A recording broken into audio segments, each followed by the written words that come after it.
Assalamualaikum warahmatullahi wabarakatuh. Perkenalkan nama saya Rafa Rifia Regisa dari Program Studi Teknik Pertambangan dengan NIM 12514 kali ini tujuan saya ialah memenuhi tugas Bahasa Indonesia yang mana mata kuliah tersebut diampu oleh Bu Dian Mardiana Yulianti SSMPD. Jadi kali ini saya akan mengerjakan tugas Bahasa Indonesia mengenai tutorial menjelaskan metode SLR dengan menggunakan 5 jurnal ilmiah bertema pertambangan. Jadi saya sendiri kali ini tujuan penelitian yang ingin saya lakukan dari tugas ini yaitu apa dampak lingkungan dari pertambangan batubara di beberapa daerah di Indonesia. Yang mana kita mengetahui sendiri bahwa teknik pertambangan itu gak jauh-jauh dari yang namanya batubara sama mineral ya. Teknik pertambangan ya. Jadi kita langsung aja ke metode yang akan saya jelaskan, yaitu metode SLR ini.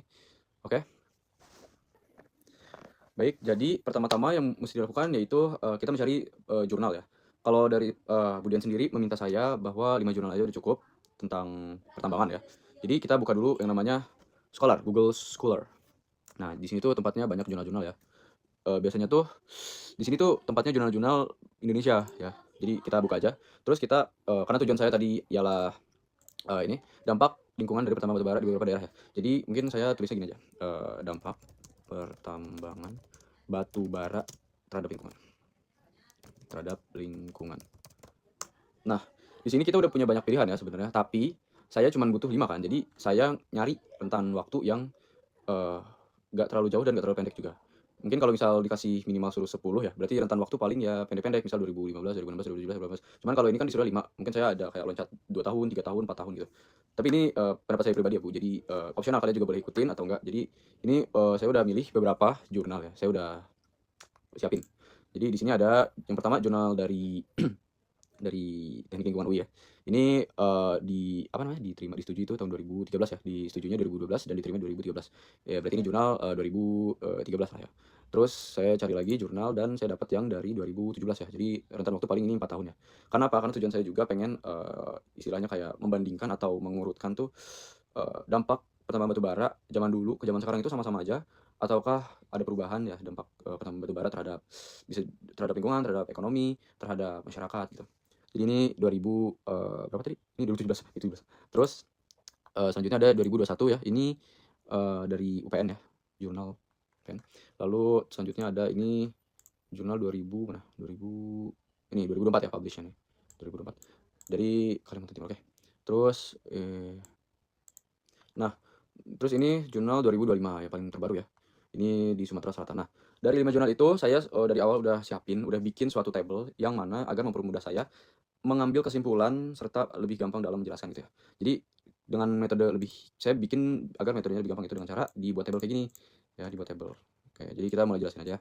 Oke, jurnal yang pertama yaitu yang siapa namanya ya? Ini jurnal 2013 ya, yang dibuat atau dibuat oleh Junia, Dalimi dan lain-lain dan kawan-kawan. Tempat penelitian dari jurnal yang pertama ini ada di PTBA Tanjung Enim atau Sumatera Selatan ya. Bisa kita cek nih ya. Ini ada di mana tadi? Kita baca dulu. Nih PTBA Tanjung Enim ya tahun 2011 ya. Surveinya tujuannya buat mengidentifikasi jenis gangguan dan upaya yang dilakukan untuk mengatasi gangguan kesehatan. Oke. Jadi kalau di sini udah sudah terlihat kalau ini tuh dampaknya pertambangan batubara itu yaitu kesehatan ya. Coba kita cek dulu di tabel yang udah saya buat. Nih. Oke, jadi hasil penelitiannya itu yaitu ini saya udah ringkas ya, karena saya tadi udah baca satu-satu, jadi kita baca ringkasannya. Dampak kesehatan dan biaya eksternal ya. Ini dampak paling utama yang terjadi di PTBA Tanjung Enim ini. Yaitu yang pertama, hilangnya nilai jasa lingkungan ya. Kita bisa dapat kesimpulan dari jurnal yang sudah terpublish itu bahwa dampaknya itu yang pertama hilangnya nilai jasa lingkungan ya. Yang kedua, gangguan kesehatan masyarakat terutama ISPA. Yang ketiga, masyarakat menanggung biaya eksternal rata-rata 20.700 per orang untuk pengobatan. Lalu merupakan eksternalitas negatif dari operasi tambang. Jadi bisa kita simpulin kalau di dampak lingkungan, dampak kesehatan, dampak-dampak yang diberi dari pertambangan batubara di PTBA ini tuh lumayan signifikan ya dampaknya, dari mulai kesehatan, dari mulai keuangan tuh, terus dari mulai gangguan kesehatan masyarakat ya, biaya kesehatan, terus oke. Jadi kita udah dapat nih suatu kesimpulan dari satu jurnal yang sudah kita temukan. Nah, sebelumnya saya ingin menjelaskan bahwa sebenarnya itu metode SLR ini fungsi utamanya itu buat mendapatkan kesimpulan dari beberapa jurnal ya. Kalau di sini kan saya diminta untuk hanya 5 jurnal aja udah cukup.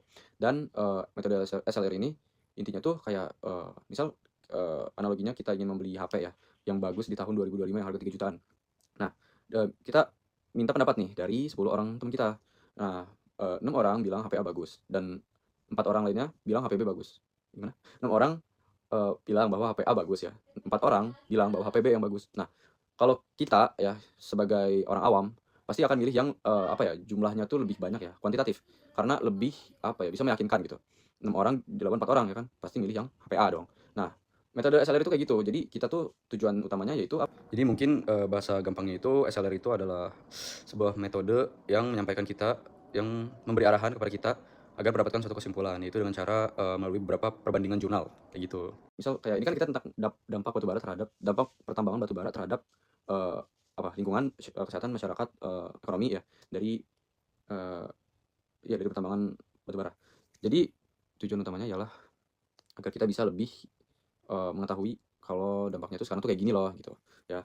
Nah, terus lalu ada jurnal kedua, itu jurnal yang dari Listiani tahun 2017, ini yang ada di Kalimantan Selatan ya. Nah, saya ngambil daerah-daerah yang bisa dibilang beda-beda ya. Yang pertama dari Sumatera Selatan ya, yang kedua dari Kalimantan Selatan. Nah, kalau yang ketiga ini, jurnal yang UPN ini, itu jurnalnya itu bukan dari suatu, apa ya namanya, bukan dari sampel suatu tempat ya, tapi dari berdasarkan 10 artikel penelitian yang telah dikaji melalui metode systematic review. Nah, ini mirip-mirip sama SLR ya.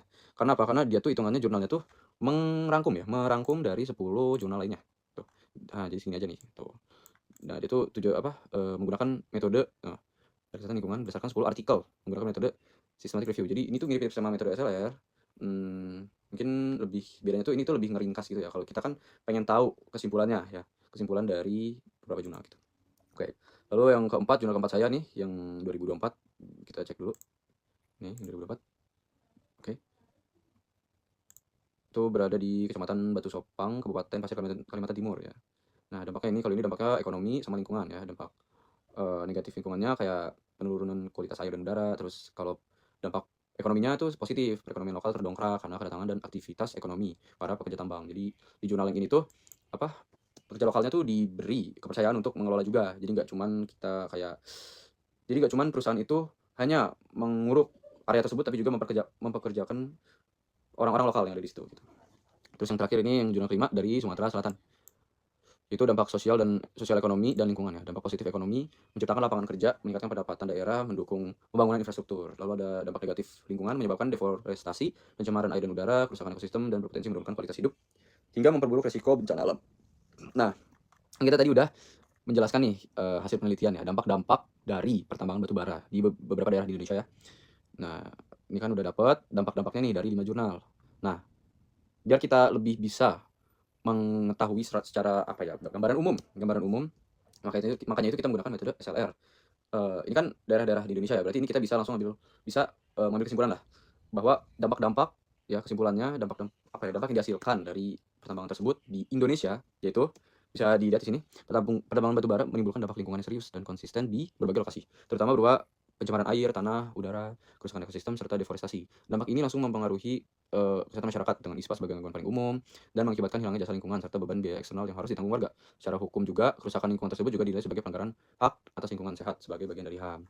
Kalau dampak hukum tuh tadi ada di jurnal yang nomor berapa ya? Nih, yang 2 ya? Nih itu, pelanggaran hak nih. Nah, jadi kita bisa langsung mengambil kesimpulan nih, dengan metode SLR ini kita bisa lebih diarahkan, apa sih, dampak pertambangan batu bara dari beberapa jurnal. Jadi 5 jurnal ini diambil, intisarinya, di apa ya, ditulis ulang dan intisari-intisari itu dijadikan sebagai kayak kesimpulan gitu. Jadi, sekian saja, mungkin dari video yang saya buat ya, dari metode SLR yang saya jelaskan. Mungkin kalau memang ada kesalahan bisa dikoreksi ya. Untuk Budian sendiri, terima kasih Bu telah mengampu saya, telah membantu dalam memperkenalkan ya. Kan, saya juga diarahkan oleh Ibu, untuk, mengerjakan metode SLR ini, dan Ibunya juga sangat membantu. Dan mungkin kalau ada kesalahan, Ibu boleh komen, boleh memberi pesan pada saya secara langsung juga, dan mungkin untuk teman-teman yang nonton video ini boleh dikomen salahnya di mana ya. Nah, jadi, itu sih, itu saja. Baik, terima kasih yang sudah menonton. Ibu, terima kasih, Budian, Mardiana, dan mungkin cukup segitu saja ya untuk penjelasan terhadap metode SLR ini. Oke, baik. Wassalamualaikum warahmatullahi wabarakatuh. Terima kasih.